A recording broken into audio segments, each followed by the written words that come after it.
Joining me now are a distinguished pair of people who understand health care from a professional point of view, as well as understanding the frustrations of the American citizen.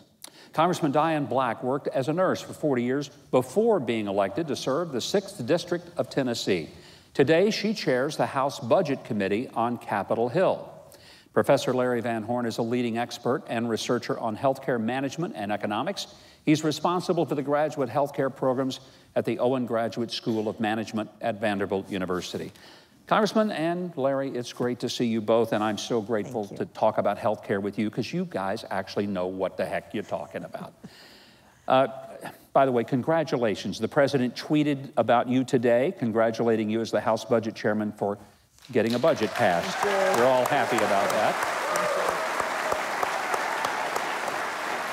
A lot of us weren't sure Congress could do that anymore, so that's a good thing. But we want to focus on health care, and I'm going to get right to the point of Affordable Care Act passed 7 years ago. It's had a lot of problems, but let me just be fair and say it was a noble effort. And I will applaud President Obama and the others for trying to do something with health care cost. Unfortunately, it didn't work, and it's proven for many people to be a disaster. How come? I think because you got government involved. And once government is involved, it doesn't work. The private sector would do a much better job. And when they put into place something where they said, this is what you have to have, and this is the cost it's going to be without giving a choice to that, that really did not work, and it hasn't worked. Even though they subsidized premiums, the deductibles went up so high that people have a card, but they're not able to get care.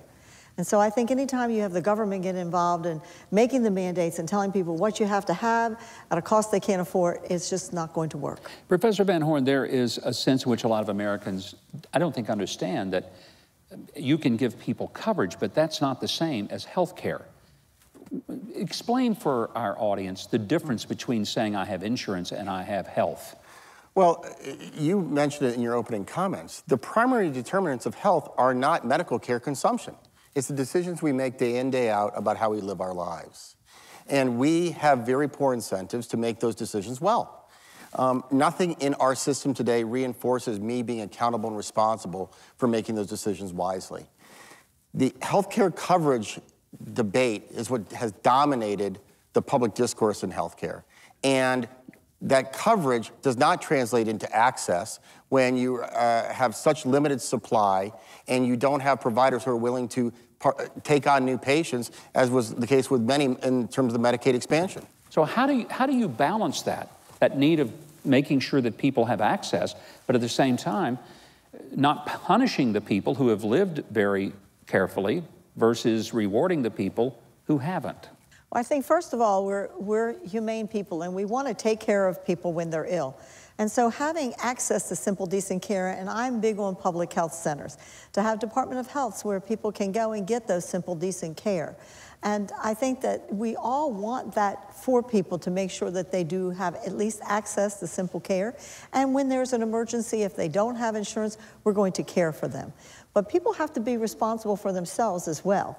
And they've got to make sure that they look for those options to get their care. And Professor, one of the questions is, what is health care? I mean, is health care, a car ran over me, take me to the emergency room? Right. Yeah, we get that. But is it cosmetic surgery? Is that health care? Is it Botox so my lips can, look bigger than the rest of my head? At what point? We've defined just about everything to fall into the healthcare bucket today. And that's part of our problem. The key thing that Americans don't understand is that health insurance is what we all should have, every American. And insurance is a very simple concept. You need insurance for high consequence, low probability events. And that's it. And we could provide health insurance for high consequence, low probability events for our entire population, including the 20 million who don't currently have it. But to provide everybody with prepaid medical consumption, as specified by the ACA, we don't have enough wealth in this country to supply this. One of the things that I was surprised by Obamacare is that there are things that I have to pay for that I don't want, don't need, and can't afford. For example, I'm a 62-year-old male. Under Obamacare, I have maternity benefits. I'm pretty sure I'm not going to get pregnant. And if I do, I don't need health coverage because I'll get a reality show and make a lot more money than... So So what would it look like if there was a market solution, and as a consumer, I said, I want these 5 things in my plan, and I'm willing to pay for it. This other stuff I don't want, I'll take the risk. Right here in Tennessee, Farm Bureau, who provides insurance for farmers, they had a great plan, and everybody liked their plan. And then Obamacare came along and said, oh, no, your plan doesn't fit our needs, and so here's what you need to do. Actually, people chose to pay the penalty and still keep their plan because their plan was so good that they said it's worth us keeping our plan of the things we want.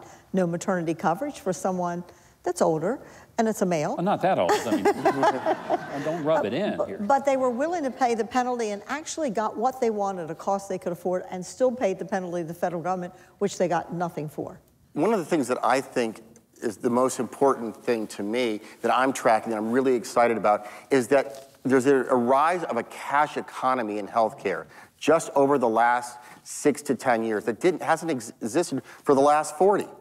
And that existence of that new cash economy by all of us as consumers paying money has created all kinds of new delivery models, from direct primary care to concierge medicine to retail medicine. All of these solutions are coming forward that we all want to buy with our money at prices that we can afford, and that's great. That's exactly how the private sector is going to solve the healthcare problem, by innovating and creating products and services that we want to buy with our own money. Well, Ronald Reagan said it sometimes is the truth that government is not the answer to the problem. Government is the problem. Both of you have given us great insight into this, and I really appreciate you being here. And I want to say thanks to Congressman Diane Black and Professor Larry Van Horn. They also have a lot more to say on healthcare exclusively at our website, because we knew we couldn't get it all on. So we're going to expand the coverage, and you can get that at Huckabee on TBN.TV. That's Huckabee on TBN.TV. to get more of the discussion with Professor Van Horn as well as Congressman Black. When we come back, we're going to talk to somebody who is practicing an alternative to the typical red tape of medical care.